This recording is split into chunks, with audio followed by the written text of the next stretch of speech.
Neste vídeo farei um breve resumo do contexto histórico e do conteúdo da encíclica Humanae Vitae, do Papa Paulo VI. Em meados do século XX, a questão do controle de natalidade era efervescente. A falsa ciência alegava que, em poucas décadas, faltaria comida para a humanidade, que crescia exponencialmente. Muitas seitas protestantes já haviam admitido o uso de anticoncepcionais. Os próprios católicos já estavam fazendo uso de métodos ilícitos como a camisinha e as pílulas. Havia muitos religiosos que argumentavam que a pílula não incidia diretamente no ato sexual, sendo, portanto, lícita. Foi nesse contexto que o Papa João XXIII criou em 1963 uma comissão específica para estudar o tema, mas o grupo só terminou os trabalhos no pontificado de Paulo VI. Este último Papa deixou claro que os estudos do tema relativos à natalidade não deveriam se inserir no contexto do Vaticano II, que ocorria mais ou menos no mesmo período e era muito mais focado em questões pastorais e não doutrinais.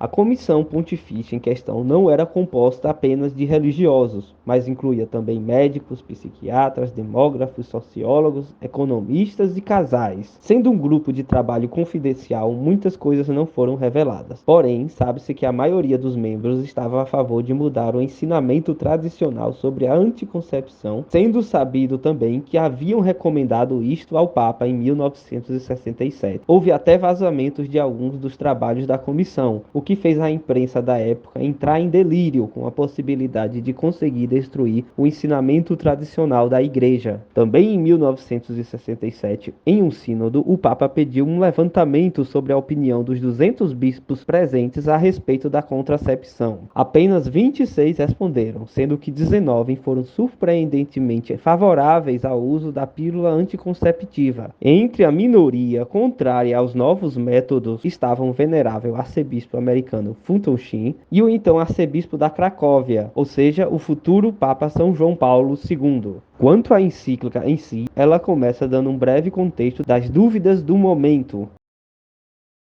mas também reafirmando a autoridade final do magistério da Igreja quanto a temas morais.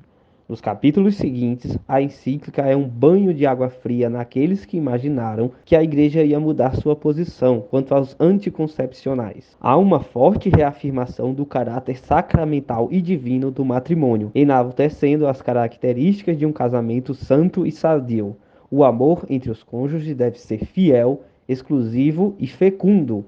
Afirma-se categoricamente que os filhos são o dom mais excelente do matrimônio e contribui grandemente para o bem dos pais.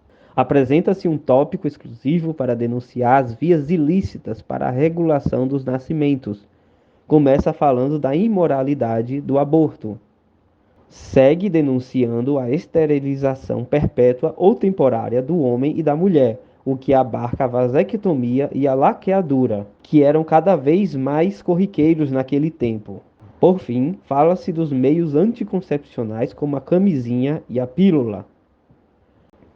O texto é bem razoável ao deixar claro que são lícitos procedimentos terapêuticos que causem a esterilidade, desde que esta não seja querida diretamente. É o caso, por exemplo, de uma mulher que, para se curar de um câncer, tenha que retirar o útero do seu corpo. A encíclica também confirma seu posicionamento a respeito do correto sentido da paternidade responsável. Se existem motivos sérios para distanciar os nascimentos que derivem ou das condições físicas ou psicológicas dos cônjuges ou de circunstâncias exteriores, a Igreja ensina que então é lícito ter em conta os ritmos naturais imanentes às funções geradoras, para usar do matrimônio só nos períodos inférteis. Assim, em casos extremos, seria possível usar meios como o método Billings, mas nunca o uso de anticoncepcionais. Seguem-se algumas breves orientações voltadas especificamente para alguns grupos: governantes, homens das ciências, esposos cristãos, médicos, sacerdotes e bispos. Percebe-se que é uma encíclica muito curta e densa, vale muito a pena a leitura. Depois de sua publicação, houve grandes manifestações contra o seu teor, inclusive de dentro da igreja, mas isso poderia ser assunto para outro vídeo caso vocês se interessem. Peço encarecidamente que sejam justos, e caso eu tenha ajudado vocês de alguma forma, deixe sua curtida e se inscreva no canal, também para ajudar este pequeno canal católico. Até uma próxima. Aqui falou o Paladino Pedagógico.